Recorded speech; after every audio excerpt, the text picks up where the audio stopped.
Vous parlez de la mini-encyclopédie de l'astrologie de Olenka de Ver, parue aux éditions Solar en 1984.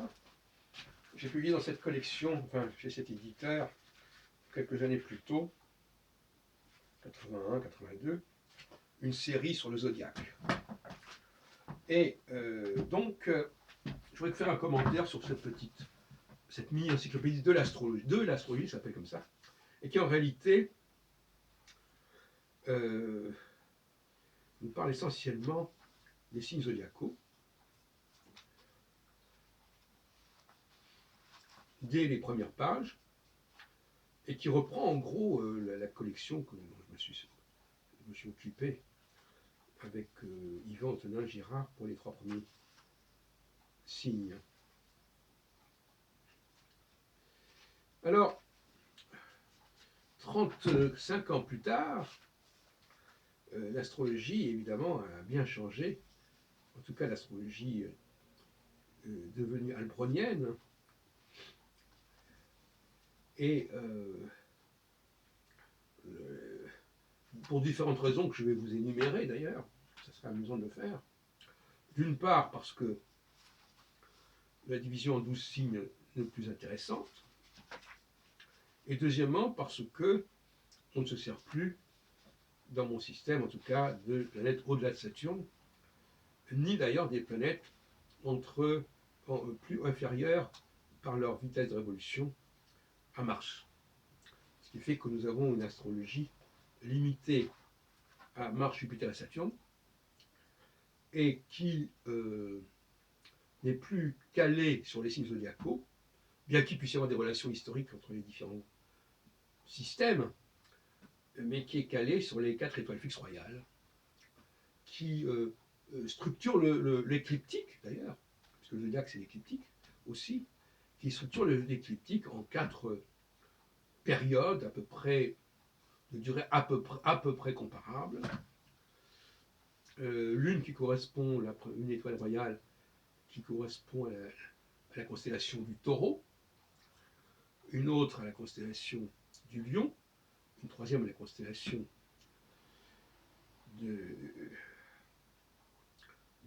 Sagittaire, et la quatrième à la constellation des Poissons, proche du Verseau. Donc, cet ouvrage-là, il est évident qu'il n'a pas il n'a plus beaucoup d'intérêt et qu'il a vraiment beaucoup vieilli. Je l'espère du moins. Quant à la prévision astrologique, elle s'inscrit tout à fait autrement. Mais en fait, depuis 1976, donc bien avant cet ouvrage, j'avais déjà lancé une nouvelle astrologie qui s'appelait l'astrologie sensorielle, et qui était axée sur 4 planètes et 4 sens. À cette époque-là, j'avais inclus Mars, Jupiter, Saturne, et j'avais rajouté Uranus. C'est paru dans Cosmopolitan en 1976, fin 76, presque début 77 en réalité. Donc voilà. Mais évidemment, cet ouvrage, et alors j'avais publié en 76 aussi, Clé pour l'astrologie. Donc voyez-vous, c'est pas d'hier que une nouvelle conception de l'astrologie a été mise en avant.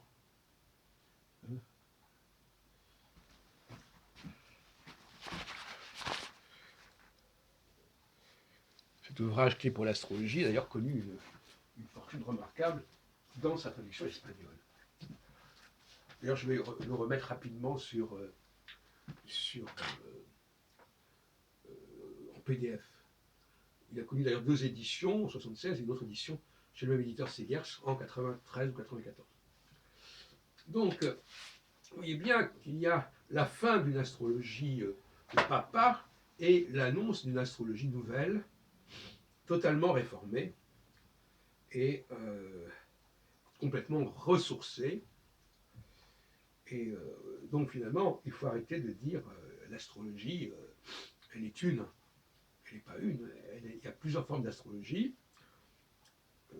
Et l'astrologie albronienne, comme j'appelle maintenant, faute de mieux, parce que je trouve que c'est encore la meilleure façon d'en parler, tout comme il y a la psychanalyse jungienne, la sophrologie caïcédienne, ou encore, je ne sais pas moi, les différentes autres distinctions, euh, comme l'hypnose ericksonienne, etc. Donc, il faut désormais distinguer entre l'astrologie traditionnelle et l'astrologie albronienne, voilà, tout simplement. Et comme ça, on sait de quoi on parle. Je n'ai pas l'intention qu'on assimile mon astrologie à l'astrologie traditionnelle du genre de la mini-encyclopédie de l'astrologie. Ça, c'est tout à fait à éviter. De la même façon, d'ailleurs, que si je veux aller plus loin en besogne, la conception que j'ai du judéo-christianisme n'est pas celle qui est actuellement en vigueur ni à Rome, ni chez les protestants, ni chez les réfractaires à Vatican II. C'est aussi une sorte de conception albronienne, si on peut dire, de la théologie, et on ne saurait. Et donc là aussi, on ne peut pas mettre tous les juifs dans le même sac, ou le judaïsme le considère comme d'un seul tenant, puisqu'il y a des formes nouvelles, ou renouvelées, ou repensées du judaïsme. Et il faut bien reconnaître que le judaïsme réformé n'a pas tenu ses promesses, et que ce sont des réformes de tout à fait superficielles, tout simplement en voulant ajuster, adapter le judaïsme à un certain nombre de représentations socioculturelles de notre époque, mais en restant très prudent et très conservateur sur les textes et sur le discours biblique, etc. Donc ils n'ont pas un vrai discours nouveau, et même les judaïsmes laïques, ce qu'on appelle en anglais le secular judaism, que j'ai bien connu dans les années 90, bon, finalement, il n'apporte pas non plus de réponse.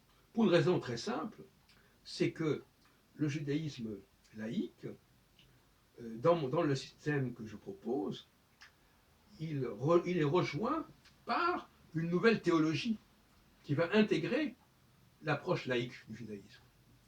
Ce qui fait que le clivage qui existe aujourd'hui entre judaïsme traditionnel, orthodoxe et laïque, il est dépassé lui aussi. Il est dépassé parce que la nouvelle théologie que je propose, elle intègre au contraire le judaïsme laïque dans le discours biblique. Et elle montre que les juifs laïcs ne font que réaliser et accomplir ce qui est annoncé dans Jérémie 31. C'est-à-dire qu'ils incarnent véritablement la nouvelle alliance. Pas au sens évidemment des chrétiens, qui ont...